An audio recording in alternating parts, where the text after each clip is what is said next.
Bien, como le decía entonces, desde el punto de vista económico, los bienes son o libres, que uno solo, como a modo de ejemplo, que es el aire, y todo lo demás son bienes económicos porque son escasos, tienen dueños, tienen precio, requieren de un proceso productivo como factores productivos para hacerlo.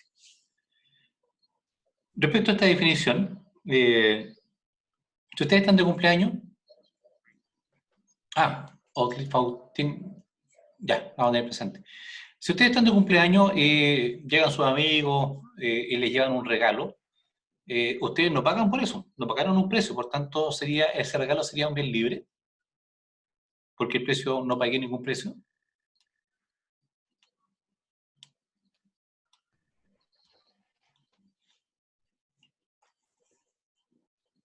¿Mm?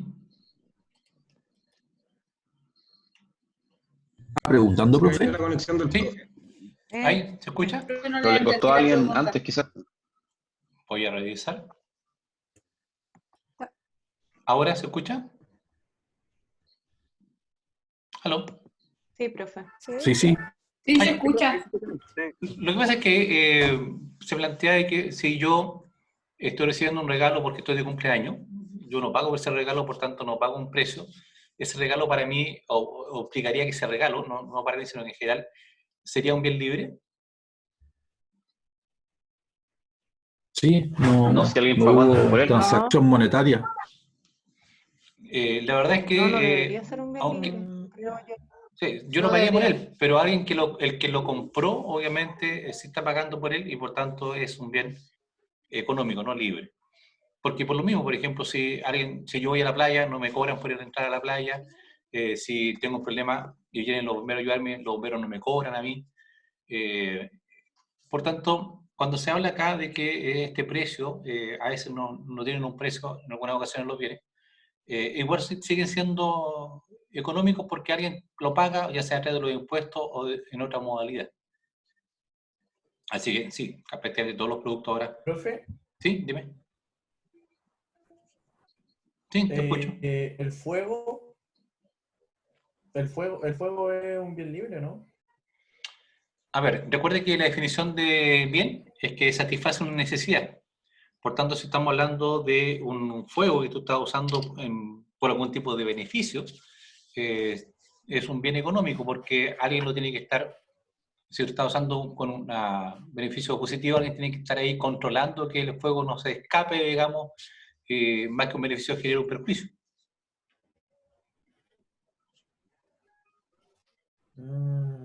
Ya. Por ejemplo, si estás haciendo una quema para despejar un campo, esa quema tiene que ser controlada, tú deberías tener un equipo de personas ahí que estén preparadas para ir apagándolo, por tanto hay todo un gasto, una inversión o pago de sueldo incluso considerado ahí para que no se descontrole. Así que no es... Ahora, bueno, si es un incendio, obviamente el incendio yo no lo consideraría un bien porque no está satisfaciendo una necesidad necesariamente. A menos que sean, digamos, pirómanos, digamos que ya, pero no el caso, espero. Por lo mando inmobiliario. Bueno, pero si asumiendo, digamos, estas conjeturas, digamos, que plantean algunos, digamos, de que hay situaciones extrañas en algún incendio, esa inmobiliaria tuvo que pagarle a alguien para que comenzara el incendio, por tanto hay un costo. Así que sería en ese caso igual un bien económico. Toda la razón. Bien, otra forma de clasificar los bienes es de acuerdo a su materialidad. Aquí tenemos bienes que son tangibles y bienes que son intangibles. Entonces, ¿cuándo un bien es intangible? Cuando no se puede tocar. Bueno, tangible cuando se puede tocar, que partimos con ese. Los intangibles se pueden tocar, tienen masa, por tanto yo a través del tacto puedo sentirlo. Y los bienes intangibles son aquellos que no tienen masa y generalmente reciben el nombre de servicios, ¿ya? Como por ejemplo servicios de transporte, seguridad, entretención, educación, etc. Así que esa es una clasificación de los bienes según su materialidad. Ahora, en general, uno habla de bienes y servicios cuando está usando este enfoque. O si uno habla de bienes, estamos asumiendo que estamos hablando de todos los tipos de bienes y no solamente si son tangibles o no.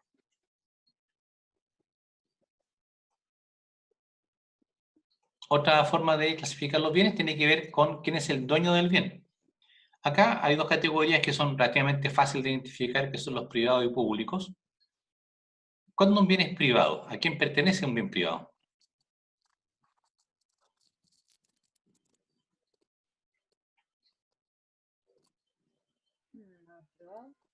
Ujú.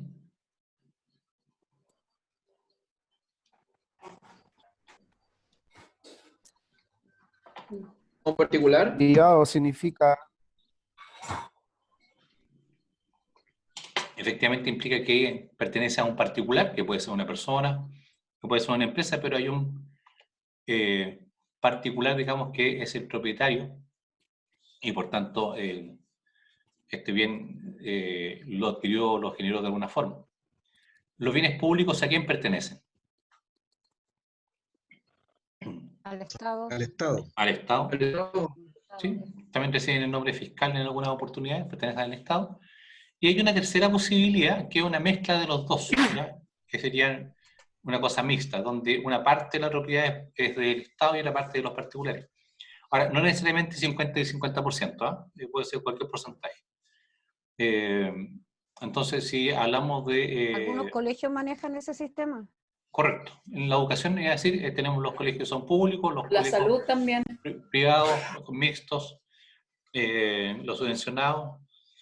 Sí, en salud es fácil identificar clínicas privadas, hospitales concesiones. privados y públicos. En cosas mixtas podríamos hablar de las concesiones. Ahí la concesión es más fácil de visualizar una situación mixta en términos de propiedad, como por ejemplo una carretera o la administración de un puerto, un aeropuerto, son una concesión donde ese pertenece al Estado, pero es el privado el que invierte, lo mejora y por tanto puede hacer uso de él pagando la concesión, obviamente. Después tenemos otra categoría que tiene que ver con... ¿Sí? Dime. No, sí, no. Oye, de acuerdo al proceso productivo, si el proceso productivo fuera un continuo con un inicio y un final, vamos a tener acá dos posibilidades de bienes. Uno son los llamados bienes intermedios. Los bienes intermedios son los que participan de la producción, generalmente reciben nombre de insumos. Entonces están al principio del proceso o durante el proceso, estos insumos yo los voy ocupando, estas materias primas las voy ocupando y las transformo en un producto final, que sería el artículo que estamos elaborando. ¿Ya? Entonces los bienes finales son los resultados del proceso productivo y los bienes intermedios son los que participan de este proceso productivo.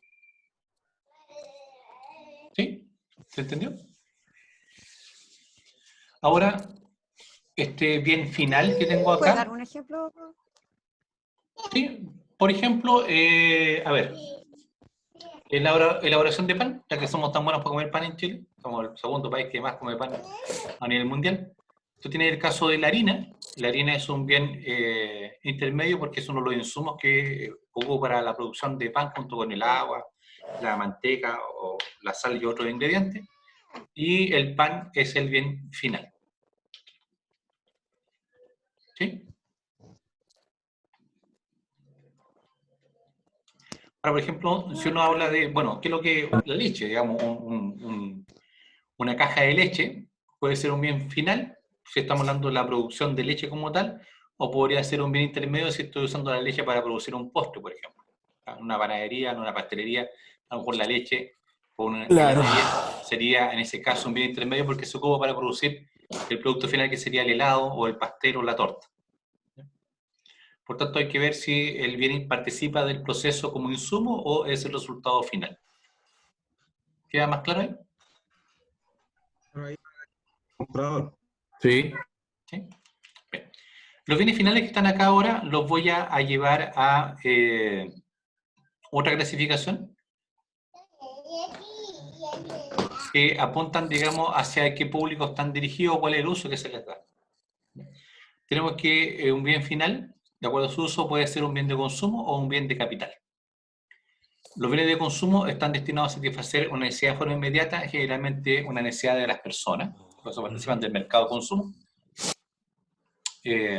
Buena idea, Catalina, mantengan los micrófonos en silencio y los activan cuando van a hacer consulta para que no hayan retorno, no se acople, digamos,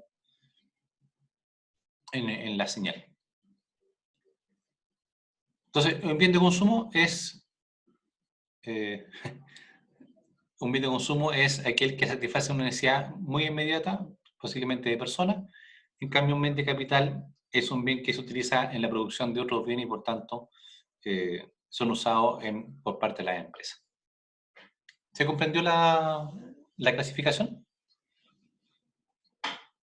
Bienes de capital en este caso sería maquinaria. Por ejemplo, maquinaria, infraestructura, equipamiento, herramienta. ¿Se acuerdan que vimos que habían 4 factores productivos? Mano de obra, recursos naturales, capacidad empresarial, y el otro era el capital. Cuando hablamos de capital nos estamos refiriendo a los bienes de capital. Infraestructura, equipamiento, vehículos, mobiliario, edificación. ¿Ya? Esos son bienes de capital. Extra. Ah, ok, ok. Pregunta. ¿Cuál es la diferencia entonces entre un bien intermedio y un bien de capital si los dos participan del proceso productivo? Porque bien de Pero capital... uno no sufre transformaciones. Correcto. Claro, Muy bien. que uno sufre transformación y el otro no. Efectivamente, los bienes de capital no sufren ninguna transformación. Por ejemplo, un martillo, yo con un martillo puedo clavar 500, 1000 o 5000 clavos y sigue siendo un martillo. Pero el clavo es un bien intermedio porque una vez que yo lo martillo y lo ensamblo, digamos, a alguna madera u otro producto, se convierte deja de ser un clavo como tal y se convierte en el producto final.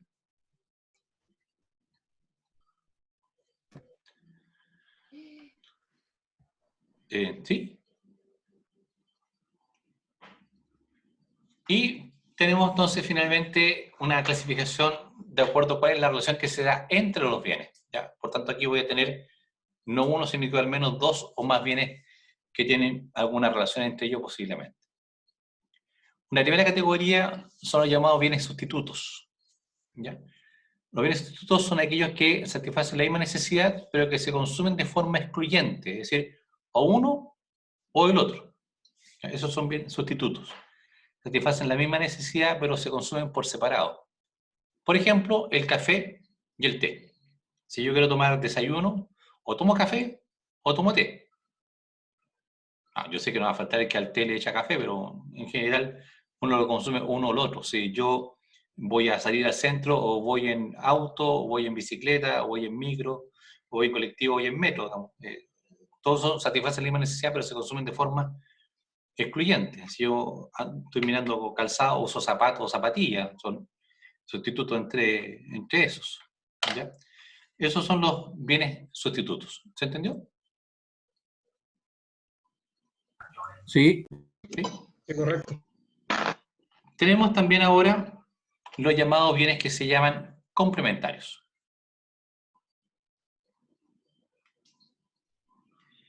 ¿Cuándo dos bienes se consideran entre sí como complementarios? ¿Quién podría definirlo? Que uno depende del otro. Ya, Como que el uno té y el depende. azúcar. Muy bien, té y azúcar. Cuando se unen.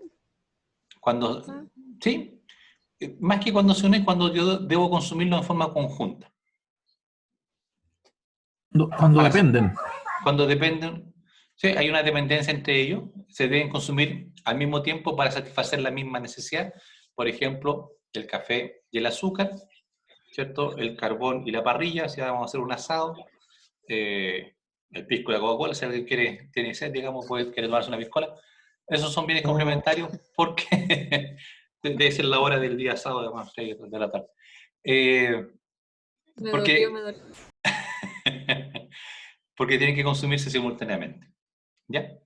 Y hay una tercera categoría, bajo esta lógica, que habla de bienes independientes entre sí o bienes no relacionados. Entonces, pregunta, ¿cuándo dos bienes no tienen relación entre sí? Puede ser cuando hacen lo mismo de distinta forma. No, porque si hacen lo mismo de distintas formas serían sustitutos.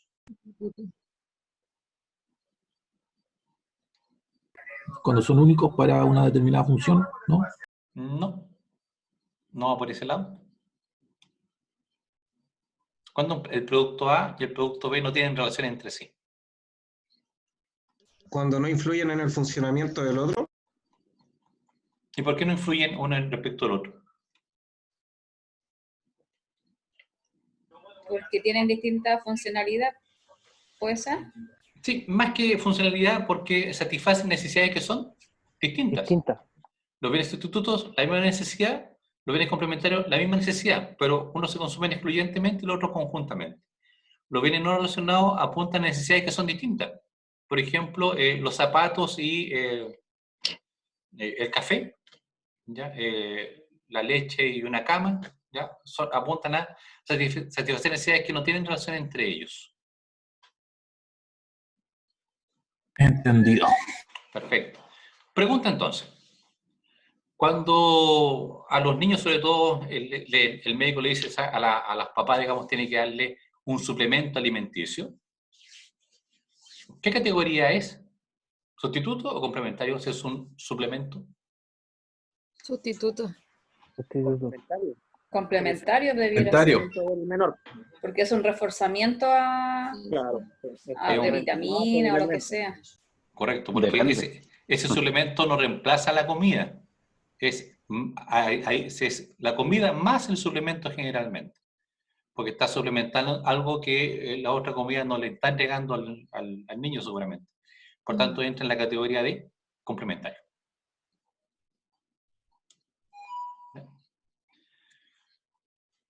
Bien. Entonces, tenemos que los bienes son satisfactorios de necesidades, lo podemos clasificar. Hay otra forma de clasificarlo que vamos a ver más adelante, por ejemplo, que son de acuerdo al uso del ingreso, o la satisfacción que entregan, o si son buenos o malos, pero con esto ya espero que quede más claro de qué se tratan los bienes. Vamos a ver ahora un concepto que tiene que ver con un elemento que es exclusivamente económico. Ustedes no sé si han visto contabilidad o van a ver contabilidad o finanzas en algún momento, y ahí uno suele hablar de los costos y todos tienen un enfoque contable financiero. Muchos de los costos que uno ve en esa asignatura también se ven en economía, pero este costo, el costo de oportunidad, es exclusivamente un costo de tipo económico. Y tiene que ver con lo siguiente. Yo voy a consumir un bien porque los bienes me entregan satisfacción, ¿cierto? ¿Sí? Sí. Sí. Entonces, por ejemplo, son un día que hace mucho calor, alguien recién está en que el puede tenía mucha calor, ¿ya? Ahí estamos con nuestro alumno con acalorado y más encima de corbata, y seguramente como tiene mucha calor va a tener sed. Entonces, él lo que podría hacer es comer un helado o podría tomar un jugo. No lo diga, por favor. Hablando de jugo, ¿eh? No estoy hablando de otros elementos líquidos que también podrían ser usados como el agua, No mineral. diga Corona. No diga Corona. No va a ser Corona ni cerveza. Pero enfrentémonos a estos dos productos, o tres si quieren. ¿Qué consumirían ustedes, helado o jugo para satisfacer esta sed que están teniendo fruto del calor que siente este pobre individuo? Helado. El agua. Jugo. Que necesite. No, el jugo, porque el helado Jugo. tiende No, a tener porque ese efecto. el líquido hidrata. El Sí, helado. aparte el helado es puro azúcar, va a dar más sed. Ya, pero si se fijan ahí, hay varios que dicen que prefieren tomar jugo, otros prefieren comer helado, o tomar helado. Pero ahí, según mi gusto de referencia, yo puedo optar por uno o por otro. ¿Ya? Posiblemente, si yo quiero hacer mi sed, o tomo jugo o tomo helado. ¿Ya? Los dos me satisfacen una necesidad. Si yo decido tomar jugo para saciar la sed, por tanto, no voy a recibir el beneficio de haber consumido el helado. En otras palabras, el consumir jugo me implica un sacrificio de bienestar que me había entregado de haber consumido el helado. Al revés, si yo opto por consumir el helado, voy a sacrificar el beneficio que podría haber tenido de consumir jugo. Por tanto, cuando hablamos de un costo de oportunidad, corresponde a una satisfacción que yo perdí, que no recibí. ¿Por qué? Porque opté por una alternativa que yo consideré que era mejor que esa. Esa es la definición de costo de oportunidad. Es el valor o beneficio que he perdido de la mejor alternativa que rechacé, debido a que había obviamente una que era mejor que esa. O sea, es cuando uno toma una decisión que excluye automáticamente la opción B, por decirlo así. Correcto. Por eso el costo de oportunidad está directamente relacionado con lo que son las decisiones. ¿Ya? Para que exista costo de oportunidad, dos condiciones. Aquí están con Z, digamos, desde la Báltica, las Pilsener, el Piscolón. Bueno, después de la clase están abiertos a consumir esos productos. Volviendo acá, tenemos que, para que exista costo de oportunidad, dos condiciones. La primera, tiene que haber más de una alternativa. Ahora, en general, siempre hay dos alternativas, o sea, casi siempre hay dos alternativas, porque yo tengo la alternativa A y la alternativa B sería no hacer nada, por ejemplo. Pero es importante este concepto porque vamos a verlo después en la siguiente clase, digamos, en la próxima semana, con lo referido a lo que son las ventajas comparativas y las decisiones que tienen que tomar los consumidores respecto a la elección. Si yo tengo la alternativa A, la alternativa B y la alternativa C, yo tengo que escoger entre una de esas. Si por el contrario tuviera una sola alternativa, me explico. Son que yo vivo en una cierta parte de la ciudad, donde solamente pasa un colectivo y ningún otro, y por tanto la única forma que tengo de llegar allá es tomar ese colectivo, ahí no hay ningún costo de oportunidad, porque o lo tomo o lo tomo. No hay otra posibilidad. ¿Ya? Es como si yo tuviera televisión y viera solamente un canal, y ningún otro. ¿Ya? O veo ese canal o veo ese canal. No hay ninguna otra posibilidad. Pero si ya aparece ya una segunda alternativa, ya se genera la posibilidad de que exista costo-oportunidad. Y lo otro es que estas alternativas, estas posibilidades que estoy analizando sean factibles de llevar a cabo, sean alcanzables, sean factibles de poder utilizarse o acceder a ellas en algún momento. ¿Ya? Así que esas son las dos condiciones para que se genere la existencia de un costo de oportunidad. Por ejemplo, cuando ustedes entraron a estudiar acá a la universidad, seguramente ustedes vieron otras carreras en otra universidad o incluso aquí mismo, digamos, y a veces podrían estar en la duda de 2 o 3, pero finalmente optaron por esta por diferentes motivos. Y eso que implica que la otra alternativa que dejaron de lado, ese va a ser el costo-oportunidad. Cuando ustedes en la mañana son el despertador y tienen que decir o duermen 5 minutos más o se levantan, obviamente me levanto y hay un costo de oportunidad que no estoy descansando un poco más.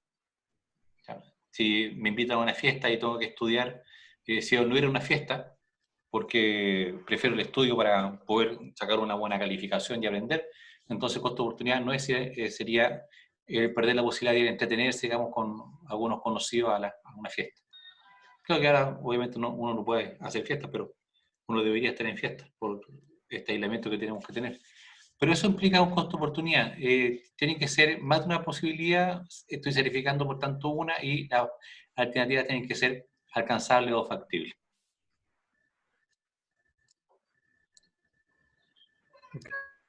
¿Dudas, Andrés? No, estaba escuchando, estoy de acuerdo con lo que dice. Ahora, ¿dónde se presenta el costo de oportunidad? Cuando hay que tomar una decisión. Cuando tengo que elegir entre la alternativa A, la alternativa B y la alternativa C, entonces lo más probable es que pueda escoger solamente una de ellas y ahí se genera, siempre se va a generar cuando hay una elección entre alternativas distintas, el costo de oportunidad.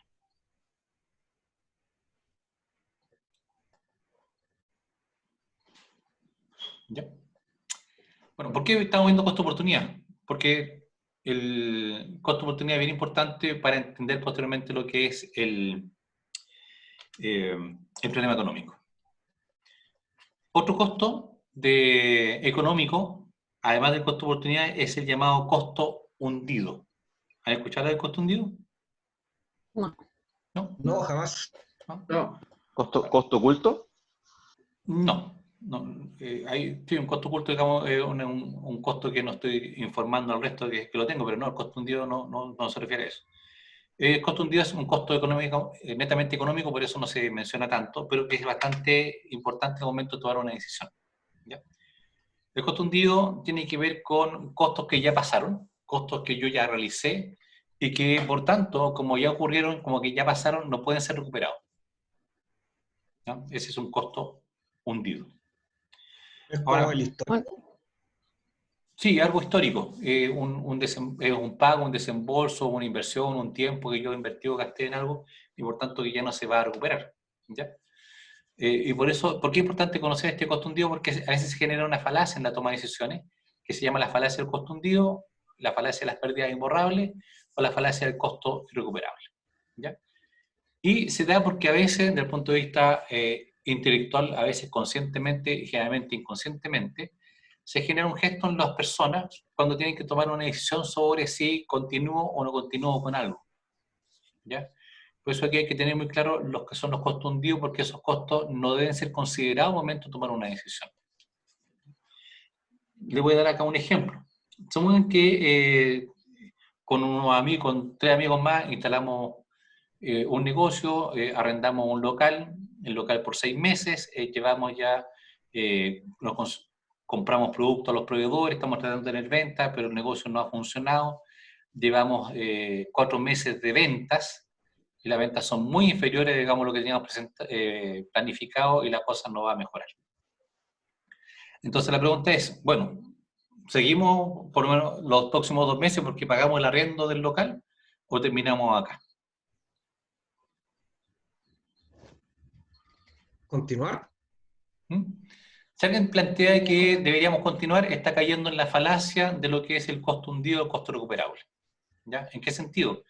Que el tiempo que yo invertí en este negocio, que los esfuerzos que yo puse en este negocio, que las gestiones que yo hice en este negocio, que el dinero que pagué en arriendo, ya no lo puedo recuperar. Por tanto, como no lo puedo recuperar, no debe ser considerado el momento de tomar la decisión de si sigo o no sigo. La decisión de seguir o no seguir tiene que ver con las proyecciones futuras de ingresos o de utilidades o pérdidas que yo voy a tener. Si nosotros visualizamos de que en los próximos 2 meses sí vamos a tener ingresos y utilidad, entonces sigamos. Pero si yo visualizo que no va a ocurrir eso, entonces es mejor terminar acá, hacer la pérdida respectiva y no seguir perdiendo más dinero en este sentido. Por eso es importante tener claro cuáles son los costos hundidos. Los costos hundidos ya los gasté, ya no los voy a recuperar. Si yo decido terminar acá el negocio, voy donde la persona con la cual tomé el arriendo y dice, no sé, el arriendo ya está pagado, es suyo durante los próximos 2 meses, verá usted lo que hace ahí, pero no se recupera. Se cierra. Entonces, en ese caso, a lo mejor, si es que yo veo que no hay ninguna posibilidad de que el negocio mejore, hay que directamente terminar. ¿Se entendió? O sea, es casi literalmente una inversión mal hecha. Sí, pues, lo que pasa es que la inversión a veces está sustentada en algún tipo de presupuesto que a veces no se cumple, ¿ya? Y no se puede cumplir por diferentes motivos.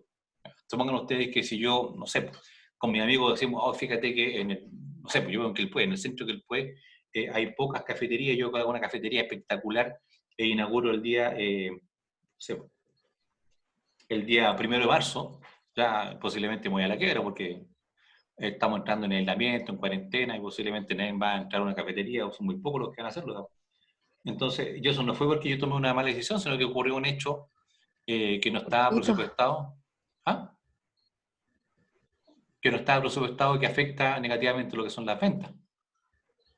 Al revés, yo puedo tener un negocio que vaya espectacular, pero que si por algún motivo de fuerza mayor los clientes ya no compran porque están guardados en sus casas, también, digamos.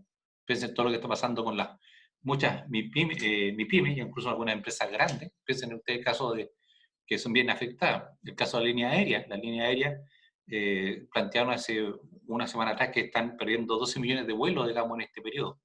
12 millones de vuelos, o sea, una cifra importante de pasajeros.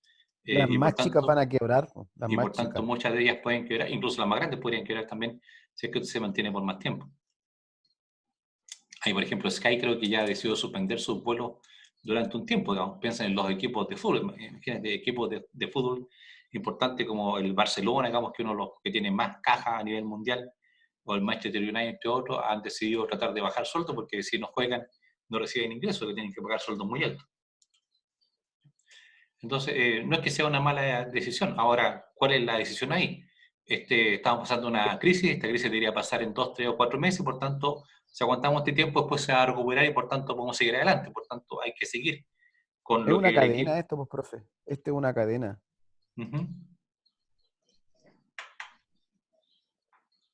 Perdón, ¿qué te refieres con una cadena? ¿Una secuencia de hechos?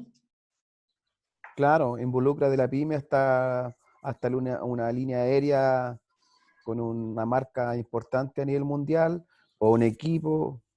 Aquí es una cadena de hechos que caen mucho. El que tenga más capital o el que tenga menos, a todos le va a afectar. Usted me habla de los sueldos de los equipos de fútbol, como el Barcelona. Claro, ellos se están planteando eso porque tampoco hay contratos televisivos que no le van a llegar. Ahora el canal de fútbol creo que va a dar abril o mayo gratis. Todo eso hace que no lleguen lucas. Entonces, efectivamente, tienen que recortar presupuesto. Es correcto. Y puedan... Por eso hay la decisión, por ejemplo, de seguir o no, tiene que ver con cuáles son las expectativas a futuro. Si esto dura, por decirte algo, 4 meses, pero yo veo que en 4 meses más se recupera, vuelven los partidos, vuelven la televisión y vuelven los ingresos, sí, hay que mantener el negocio. Si por el contrario yo creo que en estos 4 meses la cosa no mejora y por tanto no tengo ningún ingreso, no tengo capital, entonces mejor cerrar ahora y no esperar más tiempo. Bueno, pero como le decía, el costo de oportunidad y el costo hundido son costos que tienen mucha importancia de tenerlos presentes al momento de tomar una decisión. Bien. En resumen, entonces, de lo que hemos visto hasta ahora, la economía es una ciencia social que estudia el comportamiento de las personas en función de cómo enfrentan lo que se llama el problema económico. Este problema económico nace porque todas las personas tenemos necesidades que son ilimitadas, digamos, las necesidades son infinitas, lo bueno es que se pueden jerarquizar. Para poder satisfacer estas necesidades, ¿qué cosas ocupo? Ya, Ignacio, no hay problema, puede retirarse.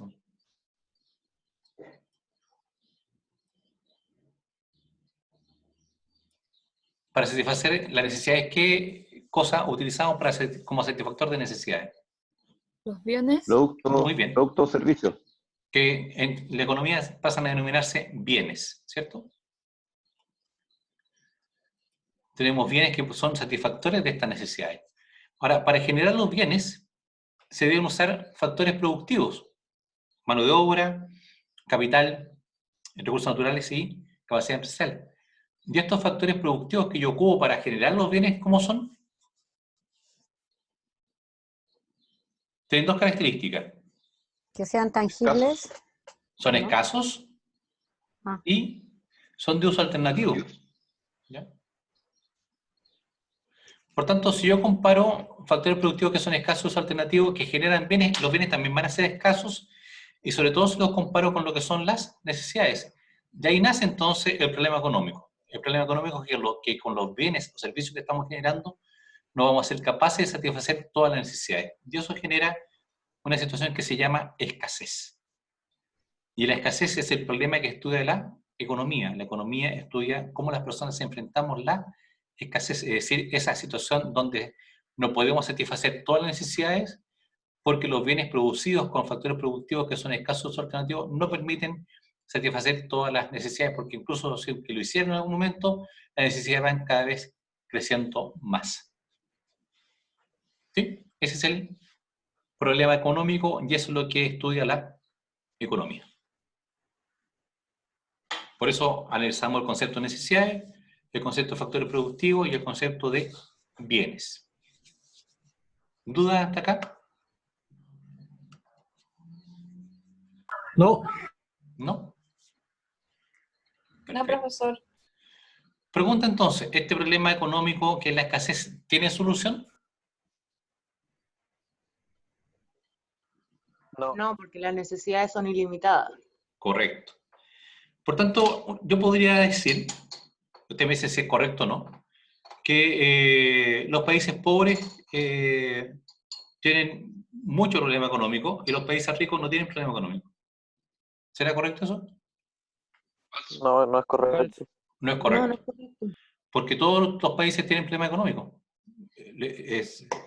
Se ve extraño, por ejemplo, están hablando de Estados Unidos con la pandemia, y Estados Unidos, que es una potencia a nivel mundial, que tiene una capacidad productiva mucho mayor que nuestro país, obviamente, y tienen problemas de escasez, no tienen mascarillas, no tienen guantes, también tienen problemas para atender a los enfermos en los hospitales.